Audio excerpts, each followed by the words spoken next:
हिमालय की सबसे ऊंची चोटियों के पीछे एक गुप्त शहर बसा था जिसे क्रिस्टल सिटी कहा जाता था। यहाँ सब कुछ पारदर्शी बर्फ और नीली रोशनी से बना था। रियांश और आयुषी को वहाँ एक विशेष मिशन पर भेजा गया था क्योंकि उनके पास सोलार रिमोट था जो ठंडी दुनिया में गर्मी पैदा कर सकता था। जैसे ही रियांश और आयुषी अपनी स्नो बाइक से शहर में दाखिल हुए, उन्होंने देखा कि शहर पर विलेंस, दुष्ट सेना ने हमला कर दिया है। ये विलेंस लोहे के बने दानव थे जो शहर की पूरी बर्फ को पिघलाकर उसे कीचड़ में बदलना चाहते थे। तभी शहर की गलियों से सायरन की आवाज गूंजी। ये साधारण गाड़ियां नहीं थीं, बल्कि बैटल एम्बुलेंस थीं। ये एम्बुलेंस घायल सैनिकों को बचाने के साथ साथ दुश्मनों पर बर्फ के गोले भी दाग रही थीं। विलेंस के लीडर लॉर्ड जीरो ने एक विशाल लेजर गन निकाली। उसने चिल्लाकर कहा, आज ये क्रिस्टल सिटी खत्म हो जाएगी। रियांश ने देखा कि एक एम्बुलेंस दुश्मन के घेरे में फंस गई है।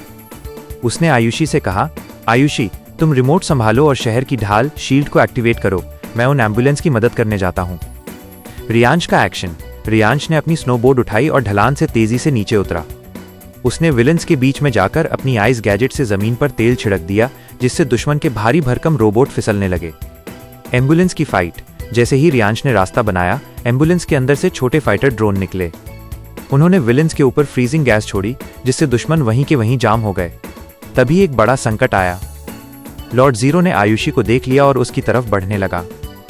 आयुषी डरी नहीं। उसने देखा कि बैटल एम्बुलेंस के पास एक इमरजेंसी पावर बटन है। जैसे ही दुश्मन करीब आया, आयुषी ने चिल्लाकर कहा, रियांश भैया अब। रियांश ने छलांग लगाई और लॉर्ड जीरो का ध्यान भटकाया। तभी आयुषी ने सोलर रिमोट का बटन दबा दिया। एक जोरदार धमाका हुआ और पूरे शहर के चारों तरफ रोशनी की एक ऐसी दीवार बन गई जिसे कोई विलन पार नहीं कर सका। विलेंस की सेना डरकर भाग गई। एम्बुलेंस के कैप्टन ने बाहर आकर रियांश और आयुषी को सलामी दी। उन्होंने कहा, अगर आज आप दोनों और ये जाबांज एम्बुलेंस नहीं होती तो हमारा शहर मिट जाता। शहर के राजा ने रियांश को बर्फ का रक्षक और आयुषी को उजाले की रानी का खिताब दिया। रियांश और आयुषी ने मिलकर दिखाया कि असली ताकत सिर्फ हथियारों में नहीं, बल्कि सही समय पर सही फैसले लेने और एक दूसरे का साथ देने में है।